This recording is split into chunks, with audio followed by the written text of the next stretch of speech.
ఏంటి అసలు అర్థం కావడం లే. మొన్న పాపం ఆ అమ్మాయి ఎంపీటీసీ కంతేరు కల్పన ఎస్సీ అమ్మాయి. నేను దాన్నేమి ఎస్సీ అమ్మాయి అనే దాన్ని ప్రత్యేకంగా వాడదలుచుకోలే, కానీ but she's a MPTC belongs to Dalit community. ఆ ఊర్లో పిల్లల మధ్య గొడవ జరిగితే ఆమె మీద కేసు పెట్టారు. ఆమె మీద కేసు పెడితే మీరు లక్షణంగా ఎంపీటీసీ, ఆమె భారత రాజ్యాంగం మీద ప్రమాణం చేసిన ఒక ప్రజాప్రతినిధి. ఆమె ఇంటికి రాత్రి 3 గంటలకు ఆ టైంలో వెళ్ళి ఆ అక్కయ్య నేను నైటీలో ఉన్నాను, చీర కట్టుకొని వస్తాను, కోక కట్టుకొని వస్తాను అని చెప్తే కూడా మీరు వినకుండా తీసుకెళ్ళి ఆమె పైన కేసు పెట్టారే. ప్రొద్దున్నే మీరు సూర్యోదయం తర్వాత మేము అరెస్ట్ చేశామని కోర్టుకు చెప్పారే. నేను అడుగుతా ఉన్నాను, మనందరం రాసుకునే, మీ డిపార్ట్మెంట్లంతా రాసుకునే సత్యమేవ జయతే అనే పదం ఇక్కడ ఏ విధంగా అన్వయిస్తారో చెప్పాలి మీరు.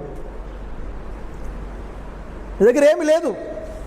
ఇంకొక బాబు కృష్ణవేణి ఒక అమ్మాయిని ఒక సోషల్ మీడియాలో ఉన్న ఒక అమ్మాయి, బహుశా అమ్మాయి ఏమన్నా పెద్ద అభ్యంతరకరమైన వ్యాఖ్యలు చేసింటే తగిన చట్టం ఏదో చట్టం చేస్తుంది.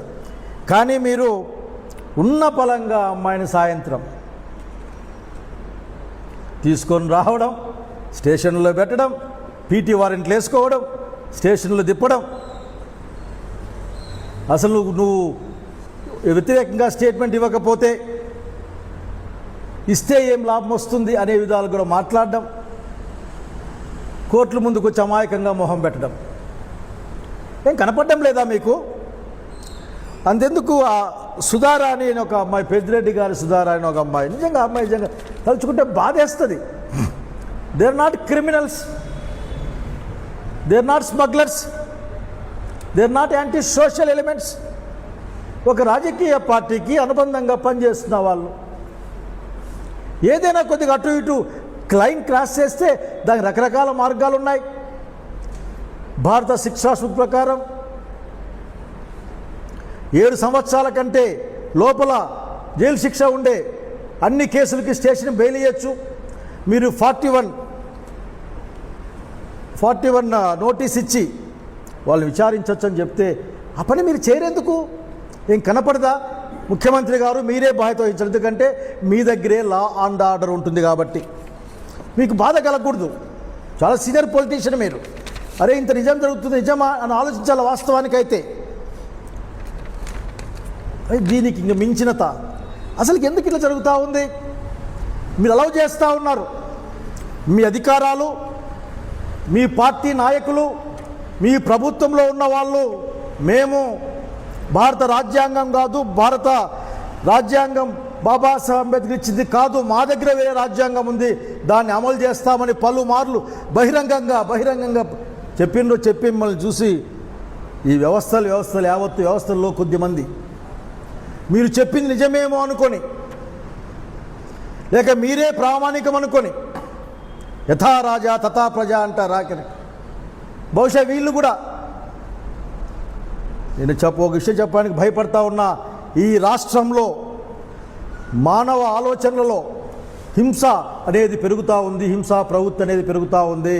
ఇది మంచిది కాదు. ఇది జాగ్రత్తగా ఉండాల్సిన బాధ్యత ఈ సమాజం పట్ల, మా రాష్ట్ర ముఖ్యమంత్రిగా మీ పట్ల ఉందన్న సంగతి గుర్తు చేస్తూ ఉన్నా. నిన్న ఎంత పెద్ద ఇష్యూ, నాకు చాలా ఆశ్చర్యం వేసింది. విడుదల రజని మేడం, విడుదల రజని గత ప్రభుత్వంలో మంత్రి గారు ఆయన పిఏ కేసులు మీద స్టేషన్లో కేసులుంటే చట్టపరంగా తీసుకోండి, ఎవరొద్దన్నారు. ఆమె కూడా చెప్తుంది కదా, మంత్రి గారు, ఎక్స్ మంత్రి గారు చెప్తున్నారు కదా. ఎందుకు అరెస్ట్ చేస్తున్నారు చెప్పరు. పోలీసు వారు మీ మాన్యువల్ని పరిశీలిస్తే అరెస్ట్ చేసిన తర్వాత ఎందుకు అరెస్ట్ చేస్తున్నారో చెప్పాల్సిన బాధ్యత ఉందన్న సంగతి గుర్తు చేస్తూ ఉన్నాను. పాపం సుధారాణి ఇష్యూ మళ్ళీ ఒకసారి గుర్తు తెచ్చుకుని నాకు నన్ను చాలా చూసిన, ఎందుకబ్బా ఇట్లా సమాజం ఇట్లా అయిపోతున్న సంఘటన అది. ఆ ఊరు వదిలిపెట్టి, చిలకలూరిపేట కాన్స్టిట్యున్సీ అనుకుంటాను, ఆ ఊరు వదిలిపెట్టి తెలంగాణలో ఉండి హస్బెండ్తో ఆ అబ్బాయికి ఏ సోషల్ మీడియా ప్లాట్ఫామ్ వాడడం కూడా రాదు, వెంకటరెడ్డి అనుకుంటా పేరు, 2 పిల్లలతో సినిమాకో గుడికో పోతూ ఉంటే ఉన్న పలంగా లాక్కెళ్ళి పిల్లల్ని బంధువులకు అప్పగించి 3 రోజుల తర్వాత అమ్మాయి అరెస్ట్ చూయించి ఒక 2-3 కేసులో 10 కేసులో ఎన్నో నంబర్ తెలియదు కానీ నాకు అన్ని కేసులు పెట్టి 3 రోజుల పాటు ఏం చెప్పాలనుకుంటున్నారు మీరు? అయా ప్రజాస్వామ్యంలో విమర్శని సహించాల్సిన లక్షణం ఉంది. ఒక కన్స్ట్రక్టివ్ విమర్శని సహించాలి. ఆ విమర్శ సరిదిద్దుకోవాల్సిన అవసరం ఉందా లేదా అని మీ యొక్క పరిమితుల్లో మీ యొక్క లక్షణాలతో దాన్ని పరిశీలించుకోవాలి. విమర్శ చేస్తేనే ఈ నియంత్రణ పరిపాలనలో ఉన్నామనుకుంటున్నారా? I cannot understand what is going to happen in this state. Human respect violation. ఆ మంత్రి గారు వస్తే కారులో లాగుతున్నారు, పీకుతున్నారు, వేసేస్తూ ఉన్నారు, మనకి వినిపిస్తూ ఉంది, కేసు పెడతా అంటూ ఉన్నారు. ఆ వీడియోలో ఏంటిది? అక్కడేమి ఎవరు లేరు కదా, ఒక బాధ్యత కలిగిన పార్టీ నాయకురాలు, అట్లాగే మొన్న వరకు రాష్ట్ర ప్రభుత్వంలో బాధ్యత కలిగిన మంత్రి గారు, వాళ్ళు వస్తాం మేము స్టేషన్కి చెప్పండి అంటే మా విధులకు ఆటంకం కలిగిస్తానని చెప్పి మిమ్మల్ని మీద కేసు పెడతామంటారే. బాబు గారు, చాలా చెడ్డ పరిణామాలకి రాష్ట్రం చూడబోతా ఉంది. ఏదైనా మీకు వీలైతే మంచి విషయాలు నేర్పించండి, అంతేగాని ఒక చెడ్డ ప్రామాణికాలని మీరు ఏర్పరచద్దండి అని ఒక ఆంధ్రప్రదేశ్ పౌరుడిగా నా విన్నపం. పొలిటికల్ ఫీల్డ్లో ఉన్నవాడిగా విమర్శను సహించేంత లక్షణం లేకపోతే ఎట్లా? రాజును మించిన రాజభక్తి ప్రదర్శిస్తూ ఉన్నారని చెప్పడానికి నేను ఏమాత్రం సంకోచించడం లేదు. మీరు ఎక్కడ కూడా చట్టాన్ని ఒప్పుకోరు.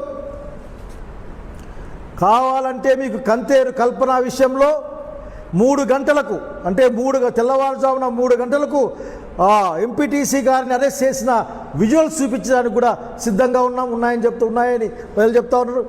మీకు చేత కాకుంటే మేము వెతికి తెచ్చిస్తాం వాటిని. అంటే న్యాయస్థానాలని కూడా మభ్యపుచ్చే కార్యక్రమమా? So what is this?